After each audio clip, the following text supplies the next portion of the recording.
Government ने park नहीं दिए तो क्या हुआ, हम रस्ते में झूला झूल लेंगे।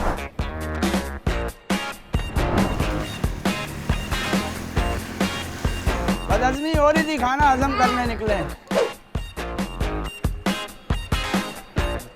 ओ भाई मैं ये रोड ही ऐसा है, मैं नशे में नहीं हूँ भाई। रोडों का यहाँ पे जाल बिछाया पीपल्स पार्टी ने, नुमाइंदा न होने के बावजूद।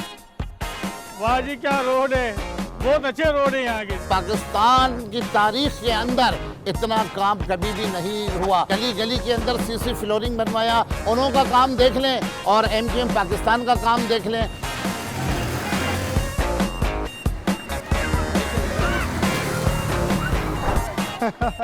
यहाँ इन रोडों पे यही पे चलते हैं।